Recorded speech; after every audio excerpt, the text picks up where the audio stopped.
It is something of a drive from Waterloo to Limehouse. It seems longer when all your nerves are tingling with anxiety to reach your journey's end, and the cab I had hit upon proved to be not the fastest I might have chosen. For some time after our start, we were silent. Each was occupied with his own thoughts. Then Lessingham, who was sitting at my side, said to me, "Mr. Champnell, you have that report." "I have." "Will you let me see it once more?" I gave it to him. He read it once, twice, and I fancy yet again. I purposely avoided looking at him as he did so.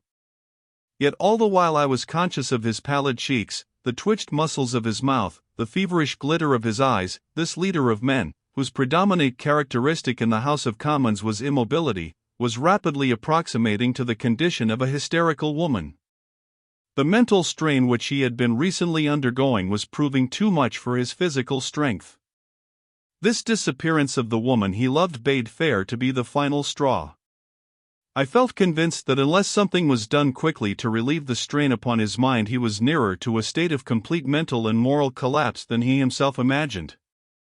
Had he been under my orders, I should have commanded him to at once return home, and not to think, but conscious that, as things were, such a direction would be simply futile, I decided to do something else instead. Feeling that suspense was for him the worst possible form of suffering, I resolved to explain, so far as I was able, precisely what it was I feared, and how I proposed to prevent it. Presently there came the question for which I had been waiting, in a harsh, broken voice which no one who had heard him speak on a public platform, or in the House of Commons, would have recognized as his. "Mr. Champnell, who do you think this person is of whom the report from Vauxhall Station speaks as being all in rags and tatters?" He knew perfectly well, but I understood the mental attitude which induced him to prefer that the information should seem to come from me. "I hope that it will prove to be Miss Linden." "Hope?" He gave a sort of gasp. "Yes, hope, because if it is, I think it possible, nay probable, that within a few hours you will have her again enfolded in your arms." "Pray God that it may be so. Pray God, pray the good God." I did not dare to look round for, from the tremor which was in his tone, I was persuaded that in the speaker's eyes were tears. Atherton continued silent.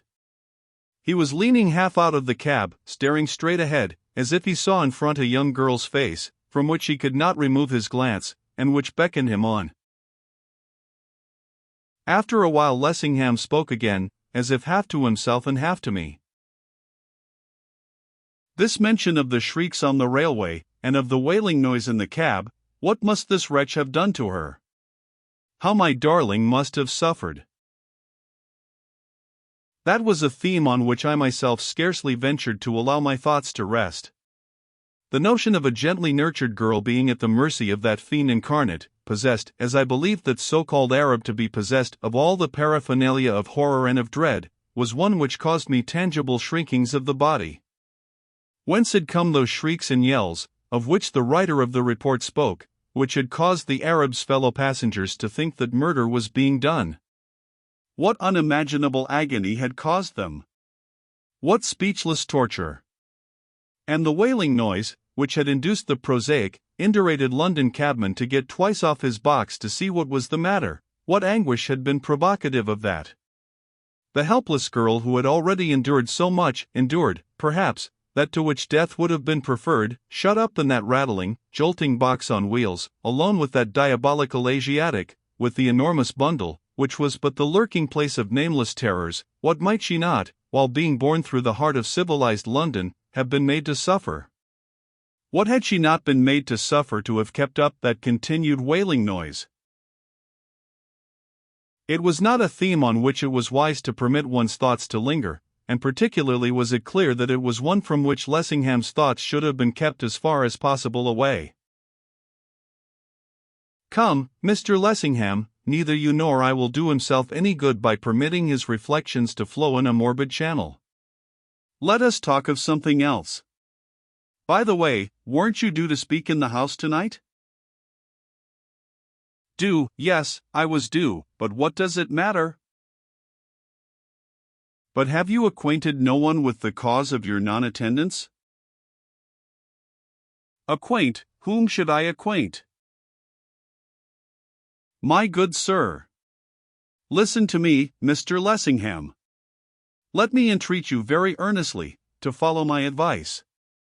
Call another cab, or take this, and go at once to the House. It is not too late. Play the man, deliver the speech you have undertaken to deliver, perform your political duties. By coming with me you will be a hindrance rather than a help, and you may do your reputation an injury from which it never may recover. Do as I counsel you, and I will undertake to do my very utmost to let you have good news by the time your speech is finished. He turned on me with a bitterness for which I was unprepared. If I were to go down to the House, and try to speak in the state in which I am now, they would laugh at me, I should be ruined. Do you not run an equally great risk of being ruined by staying away? He gripped me by the arm. Mr. Champnell, do you know that I am on the verge of madness? Do you know that as I am sitting here by your side I am living in a dual world? I am going on and on to catch that fiend, and I am back again in that Egyptian den, upon that couch of rugs, with the woman of the songs beside me, and Marjorie is being torn and tortured, and burnt before my eyes. God help me! Her shrieks are ringing in my ears. He did not speak loudly, but his voice was none the less impressive on that account. I endeavored my hardest to be stern. I confess that you disappoint me, Mr. Lessingham. I have always understood that you were a man of unusual strength. You appear instead to be a man of extraordinary weakness, with an imagination so ill-governed that its ebullitions remind me of nothing so much as feminine hysterics.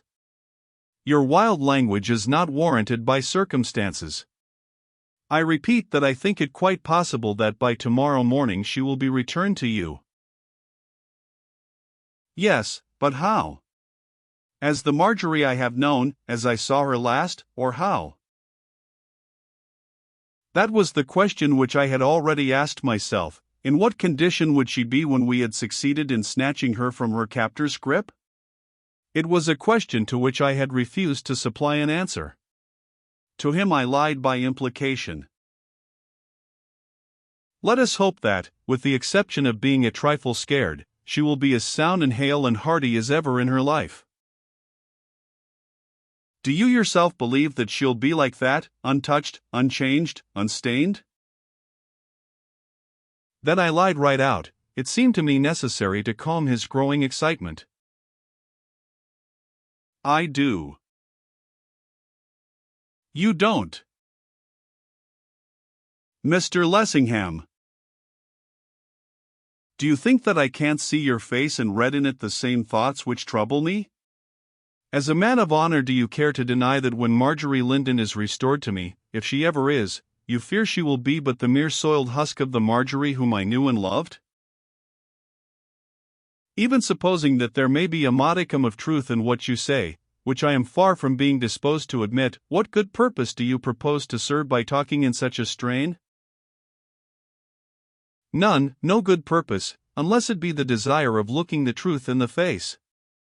For, Mr. Champnell, you must not seek to play with me the hypocrite, nor try to hide things from me as if I were a child. If my life is ruined, it is ruined, let me know it, and look the knowledge in the face. That, to me, is to play the man. I was silent. The wild tale he had told me of that Chirene Inferno, oddly enough, yet why oddly, for the world is all coincidence, had thrown a flood of light on certain events which had happened some 3 years previously and which ever since had remained shrouded in mystery. The conduct of the business afterwards came into my hands, and briefly, what had occurred was this. 3 persons, 2 sisters and their brother, who was younger than themselves, members of a decent English family, were going on a trip round the world. They were young, adventurous, and not to put too fine a point on it, foolhardy. The evening after their arrival in Cairo, by way of what is called a lark, in spite of the protestations of people who were better informed than themselves, they insisted on going, alone, for a ramble through the native quarter. They went, but they never returned.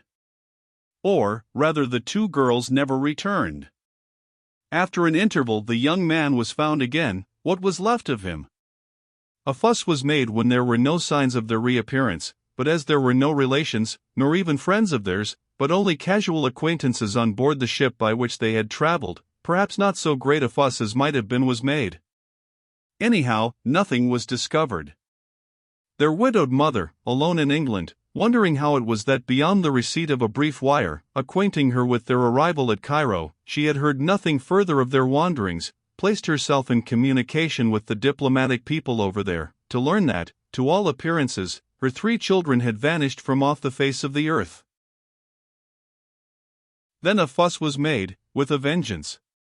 So far as one can judge, the whole town and neighborhood was turned pretty well upside down. But nothing came of it. So far as any results were concerned, the authorities might just as well have left the mystery of their vanishment alone. It continued where it was in spite of them. However, some 3 months afterwards a youth was brought to the British Embassy by a party of friendly Arabs who asserted that they had found him naked and nearly dying in some remote spot in the Wadi Halfa desert. It was the brother of the 2 lost girls. He was as nearly dying as he very well could be without being actually dead when they brought him to the embassy, and in a state of indescribable mutilation. He seemed to rally for a time under careful treatment, but he never again uttered a coherent word. It was only from his delirious ravings that any idea was formed of what had really occurred. Shorthand notes were taken of some of the utterances of his delirium. Afterwards they were submitted to me. I remembered the substance of them quite well, and when Mr. Lessingham began to tell me of his own hideous experiences they came back to me more clearly still. Had I laid those notes before him, I have little doubt but that he would have immediately perceived that 17 years after the adventure which had left such an indelible scar upon his own life, this youth, he was little more than a boy, had seen the things which he had seen, and suffered the nameless agonies and degradations which he had suffered. The young man was perpetually raving about some indescribable den of horror which was own brother to Lessingham's temple, and about some female monster, whom he regarded with such fear and horror that every allusion he made to her was followed by a convulsive paroxysm which taxed all the ingenuity of his medical attendants to bring him out of.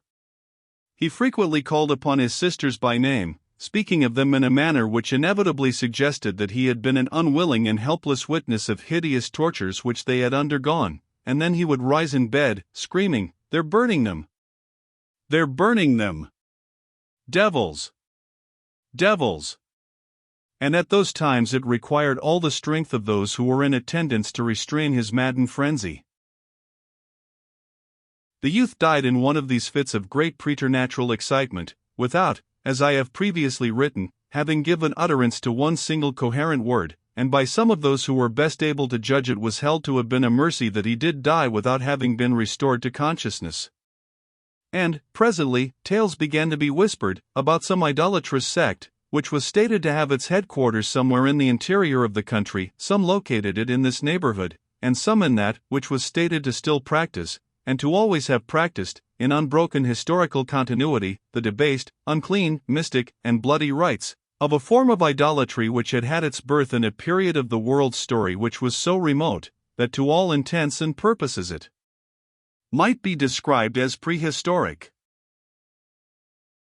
While the ferment was still at its height, a man came to the British Embassy who said that he was a member of a tribe which had its habitat on the banks of the White Nile.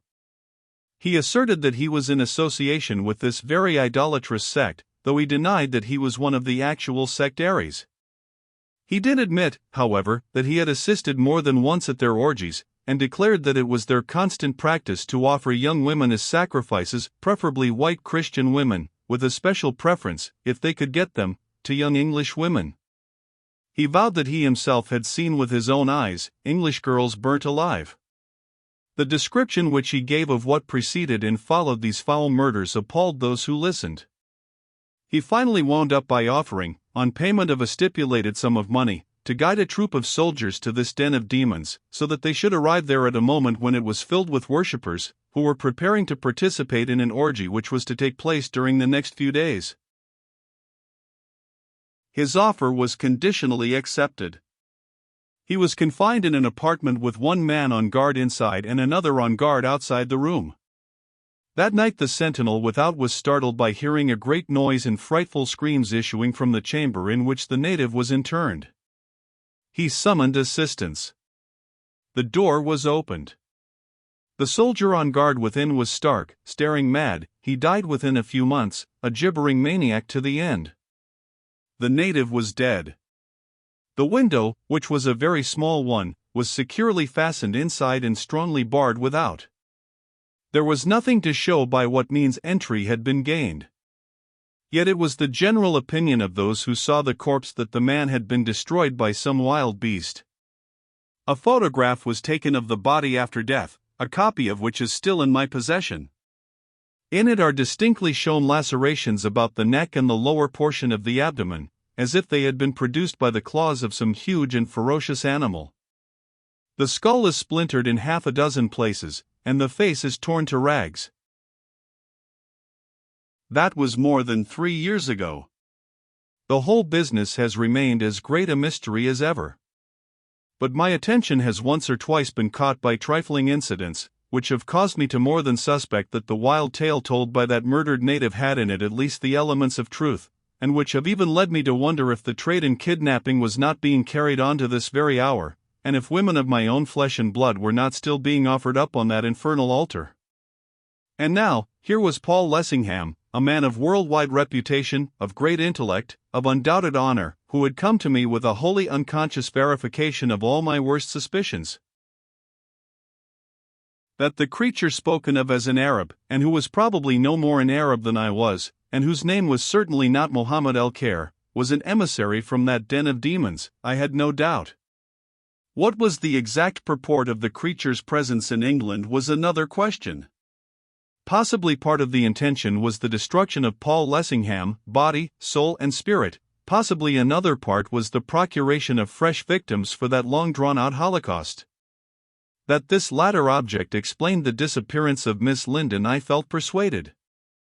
That she was designed by the personification of evil who was her captor, to suffer all the horrors at which the stories pointed, and then to be burned alive, amidst the triumphant yells of the attendant demons, I was certain.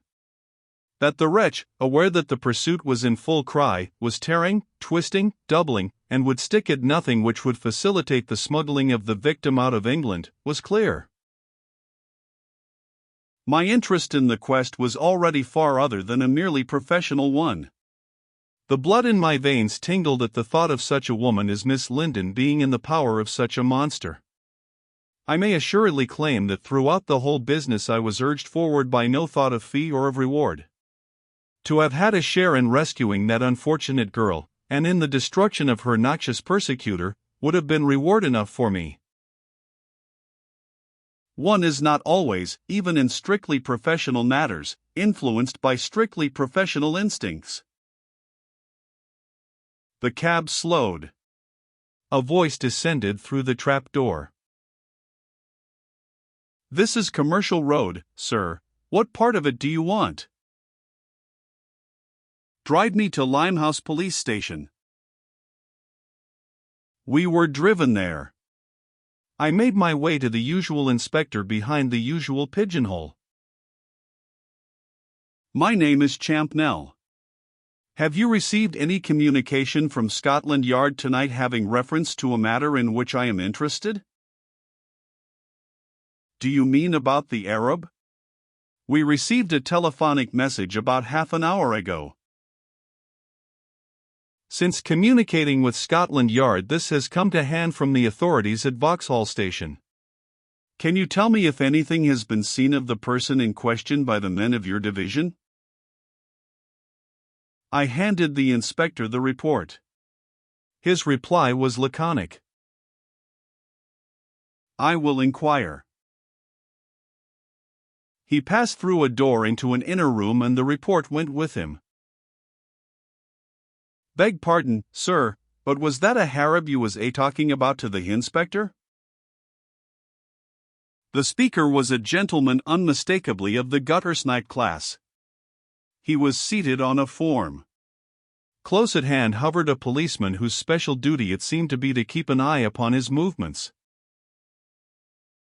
Why do you ask? I beg your pardon, sir, but I saw a Harab myself about an hour ago, leastways he looked like as if he was a Harab. What sort of a looking person was he?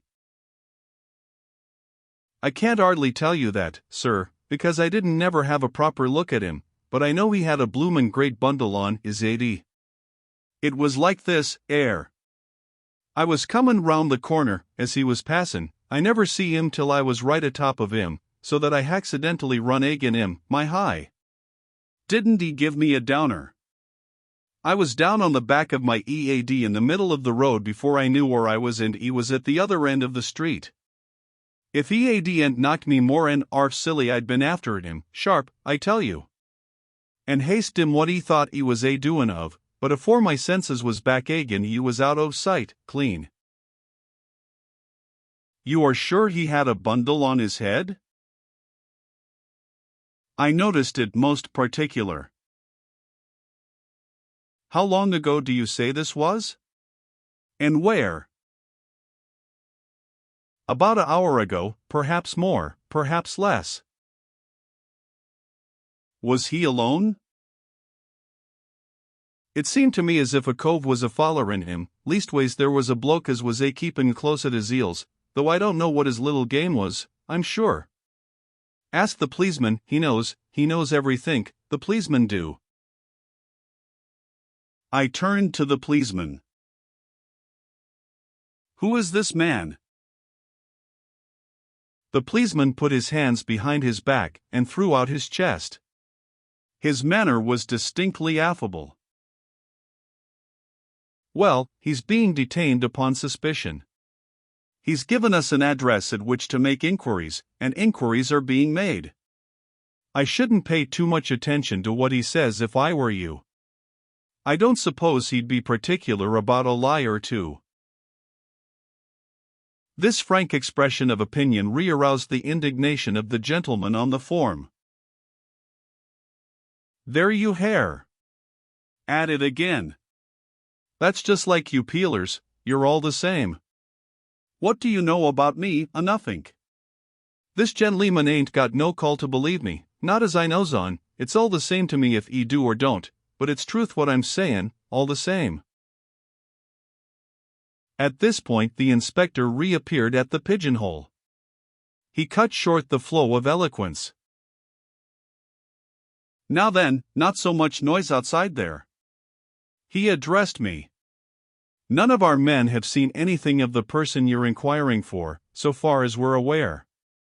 But, if you like, I will place a man at your disposal, and he will go round with you, and you will be able to make your own inquiries.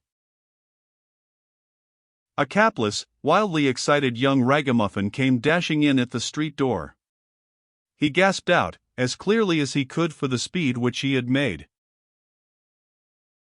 There's been murder done, Mr. Pleesman, a Harab's killed a bloke. Mr. Pleesman gripped him by the shoulder. What's that? The youngster put up his arm and ducked his head, instinctively, as if to ward off a blow. Leave me alone. I don't want none of your handling, I ain't done nothing to you. I tell you he has. The inspector spoke through the pigeonhole. He has what, my lad? What do you say has happened? There's been murder done, it's right enough, there as, up at Mrs. Enderson's, in Paradise Place, a Harab's been and killed a bloke.